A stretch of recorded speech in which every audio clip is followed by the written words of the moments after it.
Hello everyone, Sunny Sunny মর্নিংয়ে সবাইকে welcome.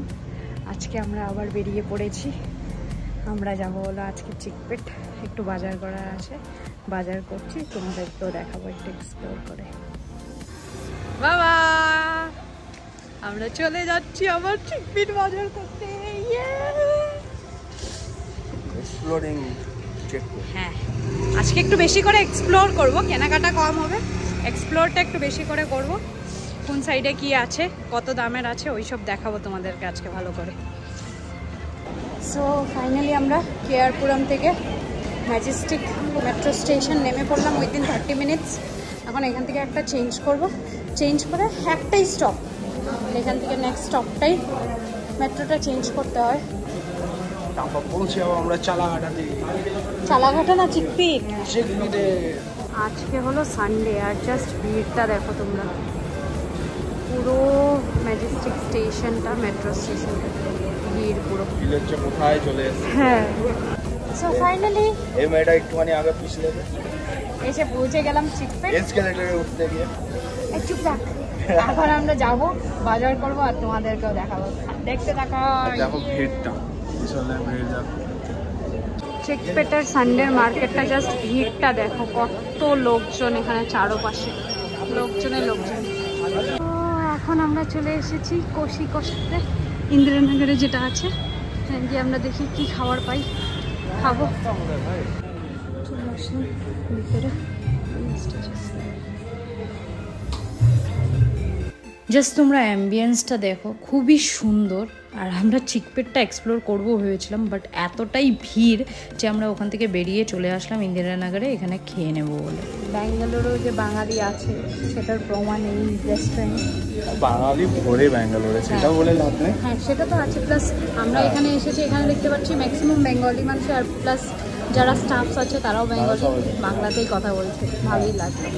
Even আমরা আগেরবার তোমার হচ্ছে ওই বোম্বে ব্রেসারিতে গেছিলাম, ওখানেও বাঙালি ছিল। ইয়েস, বোম্বে ব্রেসারিয়াতে। হ্যাঁ, ঠিক। এই চারপাশটা দেখো, খুব সুন্দরভাবে শান্তিনিকেতনের পেইন্টিংসগুলো ওরা রেখেছে, মধুবনী বলো, ডালা আর্ট বলো। কি রে, টেস্ট করবি তোরা? এই আম পোড়ার শরবতটা যে কি অসাধারণ খেতে ছিল, বলে বোঝাতে পারবো না তোমাদেরকে। সাফাই ম্যান এখন সাফাই করছে, বিকজ এখানে আমি একটু ফেলে দিয়েছি তার জন্য। এখন এই পাশে আমাদের প্লেট চলে এসেছে, আমরা আরও খাবার অর্ডার করেছি। এই কি হয়েছে বল? কি আপনি হচ্ছে আমপুরা সর্বত কিছুটা বাইরে ফেলে দিয়েছেন, আমি এটা পরিষ্কার করছি যাতে হাতে না লাগে বেশি। Yes, good boy. কেমন লাগছে? কি ছিল এটার নাম? আমপুরা শরবত। আম পোড়ার শরবত, খেতে খুবই টেস্টি। আর লাইটটা বারবার আপ ডাউন করছে, সেটাও আরও মজা লাগছে দেখতে। আমাদেরকে দেখাতে পারলাম না, এখন যদি আবার লাইটটা যায় তাহলে বুঝতে পারবে। Good test. ফার্স্ট যেটা অর্ডার করলাম সেটা ভালোই টেস্ট হলো, এখন সেকেন্ডটার জন্য ওয়েট করছি, দেখা যাক কী আসে।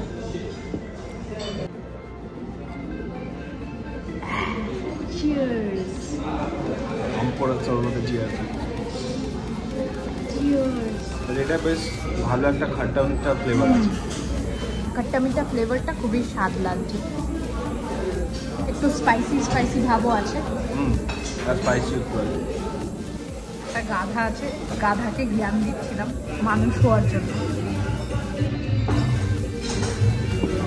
তো এখন আমাদের চলে আসলো গন্ধরাজ সল্ট অ্যান্ড পেপার, এটা আমরা খাবো, টেস্টি টেস্টি লাগছে, দেখা যাক। এইটা দেখো, একটা খুবই সুন্দর চলে এসেছে, এটা হলো ভেটকি চিংড়ির মেলবন্ধনের ফিশ ফ্রাই।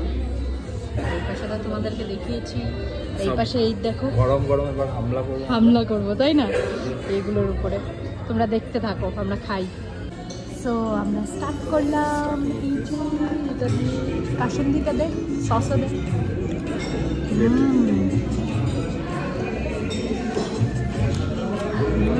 বেশ টেস্টি,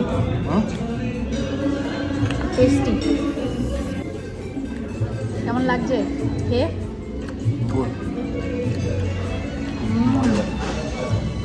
বেশ মজাদার এটা। কাসুন্দি তো কাসুন্দি কাসুন্দি ফেমাস। কাসুন্দিটাও পুরো পিওর কাসুন্দি। সো ফাইনালি আমরা প্লেট সাফা করে দিলাম ফিশ ফ্রাইটা খেয়ে। পুরো দেখো সাফা। এখন এটাকে আমরা সরিয়ে দিচ্ছি। নেক্সট ডিশটা নিয়ে আসুন। এখন নেক্সট ডিশ হচ্ছে আমাদের গন্ধরাজ চিকেন। ও চিকেন, সরি ভুল বলে দিলাম, আমি খাই। বাট তার মধ্যে হচ্ছে সল্ট অ্যান্ড পেপারের একখানা ফিউশন। হ্যাঁ ভাই সেই গন্ধ লাগছে। ইয়াম ইয়াম পুরো গন্ধ, ভেরি গুড টেস্ট, খুবই ভালো টেস্ট।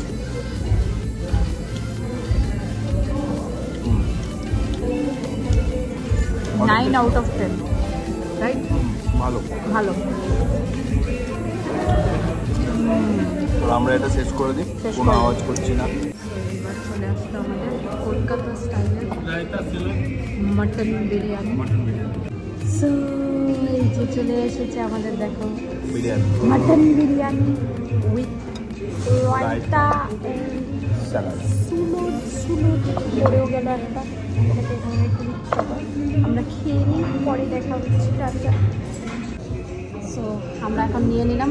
এটার মধ্যে ছিল অনেকটা রাইস, একটা বড় আলু, একটা মাটনের পিস আর একটা হলো ডিম। সো তারপর আমরা আবার মাটনের পিসটা চেঞ্জ করালাম, বিকজ ওটার মধ্যে অনেকটা হাড্ডি ছিল, মাটন কিছুই ছিল না। রিকোয়েস্ট করে এখন একটা রেয়াজি পিস পেয়ে গেছি। আমি কুসুম নিয়ে নিয়েছি, এ হলো বাকলা নিয়ে নিয়েছে ডিমের। এখন খাচ্ছি, খেতে মোটামুটি ভালোই। আমার বিরিয়ানি অত পছন্দ না, বাট এটা অত লেভেলের বাজে না, ঠিকঠাক ভালো। চলো খেয়ে নিই, তারপর দেখা। পুরো অ্যাম্বিয়েন্সটা এতই সুন্দর বলার বাইরে, পুরো বাঙালিয়ানা ছোঁয়া দিয়ে ওরা মেনটেন করে রেখেছে, সেটা দেখে আরোই ভালো লাগছে। আমরা গিয়ে এখানে কয়েকটা ছবি তুললাম, ভিডিও করলাম, তারপর খাওয়া দাওয়া শেষ হলো, বিল পে করে আমরা চলে আসলাম এখান থেকে। এই দেখো, এটা হলো আমাদের বিল। আম পোড়া শরবতটা পড়লো হলো 175, ভেটকি চিংড়ি এটা পড়লো হলো 425, গন্ধরাজ চিকেনটা 325, আর কলকাতা মাটন বিরিয়ানিটা পড়লো হলো 475। টোটাল হচ্ছে 1470। তো আমাদের খাওয়ার ডান, এখন পেমেন্ট করছে, তারপর আমরা বেরিয়ে যাবো। অ্যাম্বিয়েন্সের যেটা ভাইব ছিল সেটা তো আমার খুবই পছন্দ হচ্ছিল, বিকজ একটা ব্যাকগ্রাউন্ডে সফট বেঙ্গলি গান বাজাচ্ছিল, লোকজনেরও খুব একটা বেশি ভিড় ছিল না, যেটার জন্য আমরা খুবই এনজয় করেছি, একটু ফাঁকা ফাঁকার মধ্যে, একটু নীরবতার মধ্যে। অ্যাম্বিয়েন্সটা খুবই সুন্দর, চারপাশটা কি দেখাবো কি আর দেখাবো না সেটাই আমি খালি ভাবছিলাম, বিকজ কলকাতার বাইরেও যে কলকাতার ঐতিহ্যকে এত সুন্দরভাবে মেনটেন করে রেখেছে সেটা আমি ভাবতেই পারছিলাম। ইচ অ্যান্ড এভরি কর্নারে ফিল হচ্ছিল যে একটা কলকাতার ভাইব আছে। সুন্দর আমরা এখন কাজ থেকে হয়ে বেরিয়ে পড়বো, খাওয়া দাওয়া শেষ, জিনিসপত্র নেবো আর বেরিয়ে। আমি ভাবলাম যে একটা কর্নার থেকে দাঁড়িয়ে তোমাদেরকে একটু ওভারভিউটা দেখাই, যে কতটা সুন্দর লাগছিল দেখতে। আমার তো খুবই ভালো লাগছিল জায়গাটা। আমরা এই পাশে বসেছিলাম, এখানে এই পাশে কুকিং এরিয়া, আমরা এখন এই পাশ দিয়ে বেরিয়ে পড়বো। বসে পড়েছে, এখন অটো বুক করছে, অটোগুলো নাকি নিচ্ছে না। আর এই দেখো 4 ব্যাগ ভরে শপিং করে নিয়েছে, শপিং করে এখন বাড়ি যাবে, মাথা নাড়াচ্ছে। খেয়ে দিয়ে এখন বেরিয়ে পড়লাম, অটো আমাদের চলে এসেছে। তো বললো যে ইউলু নিচ্ছি না বা মেট্রোতেও যাচ্ছি না, ওই গিয়ে আবার অটো নিতে হবে, তো একবারে অটোতে এখান থেকে বেরিয়ে যাই। ওই 120-র মতন পড়ছে। ওই দেখো হেঁটে হেঁটে বেরিয়ে যাচ্ছে, আমিও যাচ্ছি, এখন অটোতে উঠে যাব, বাড়ি যাচ্ছি। চলো টাটা, বাই বাই। ব্লগটা এখানে শেষ করছি। যদি ভালো লেগে থাকে তোমাদের, একটা লাইক আর সাবস্ক্রাইব করে দিও। আমি তো হাই তুলছিলাম, তো খেয়ে দিয়ে মোটামুটি আমরা এখন ঘুমের রাজ্যে যাচ্ছি। হ্যাঁ, আমরা এখন এখান থেকে ডাইরেক্ট অটো বুক করে নিয়েছি বাড়ির জন্য। সো ব্লগটা এখানেই শেষ করছি, তাই না?